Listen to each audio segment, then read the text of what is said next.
Saudara, tadi kita sudah lihat bersama apa yang menjadi tajuk rencana harian Kompas hari ini, dan kini saatnya kita akan lihat informasi apa saja yang tersaji mulai dari halaman muka hingga halaman 15 di harian Kompas edisi hari ini, Kamis 17 Oktober 2024. Di halaman muka, seperti biasa di laporan harian Kompas sejak beberapa hari yang lalu, menyajikan sebuah wawancara khusus dari Menteri Kabinet Joko Widodo dan Ma'ruf Amin. Yang kali ini diwawancara adalah Menteri Agama Yakut Kholil Qomas dengan tema terus memperkuat moderasi beragama dan memperbaiki pelayanan haji. Salah satu isu dan program kerja Kementerian Agama atau Kemenak yang kerap mendapat sorotan setiap tahun ialah penyelenggaraan ibadah haji. Dari sejumlah indikator, penyelenggaraan ibadah haji dinilai mengalami tren peningkatan perbaikan. Indikator tersebut tidak hanya dari penambahan kuota jemaah, tetapi juga pelayanan, kinerja, evaluasi, hingga kendala Kemenak dalam menjalankan program pemerintahan Presiden Joko Widodo dipaparkan oleh Menteri Agama Yakut Kholil Qomas melalui wawancara tertulis dengan harian Kompas.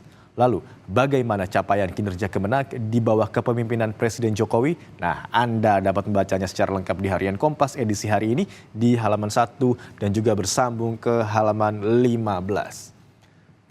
Masih di halaman muka, yang juga informasi menjadi bagian penting sejak beberapa hari terakhir, di mana Presiden terpilih Prabowo Subianto memanggil sejumlah tokoh ke Kertanegara 4 Jakarta Selatan dan juga ke Hambalang, di mana ke Hambalang tersebut disebut-sebut sebagai sebuah pembekalan untuk menyusun kabinet di kepemimpinan Prabowo Gibran.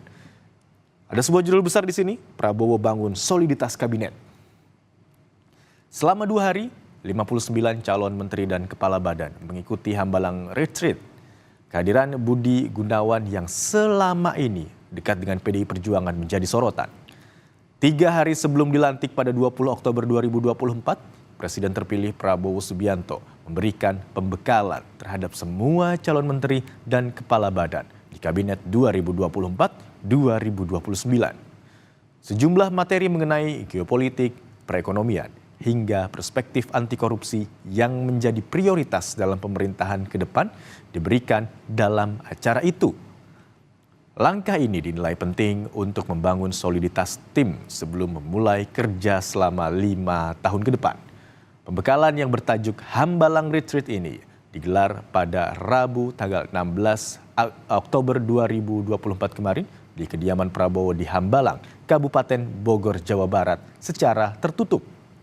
Sebanyak 59 calon menteri dan kepala badan mulai berkumpul pada pukul 7.30 waktu Indonesia Barat dan meninggalkan lokasi secara bergantian mulai pukul 19.00 waktu Indonesia Barat.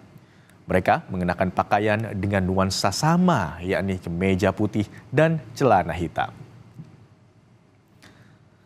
Beralih ke bagian bawah, masih di halaman muka harian Kompas edisi hari ini ada kegiatan Presiden Jokowi menjelang masa purna tugasnya di tanggal 20 Oktober 2024 mendatang. Kunjungan kerja Jokowi di pekan terakhir. Hingga beberapa hari jelang berakhirnya masa pemerintahan Presiden Joko Widodo masih sibuk dengan agenda kunjungan kerja ke beberapa wilayah di tanah air, seperti Aceh dan Sumatera Utara. Menurut Presiden, dirinya akan berkunjung ke daerah apabila dibutuhkan. Seusai acara pisah sambut dengan Presiden terpilih Prabowo Subianto di Istana Kepresidenan Jakarta pada Minggu 20 Oktober 2024, Presiden Joko Widodo diagendakan akan pulang ke Solo dengan menaiki pesawat komersil. Nah, itu tadi sejumlah informasi yang tersaji di harian Kompas edisi hari ini, Kamis 17 Oktober 2024. Tentu Anda dapat membacanya secara lebih lengkap lagi, ada 15 halaman yang tersaji di sini, dan juga Anda dapat membacanya secara daring di kompas.id.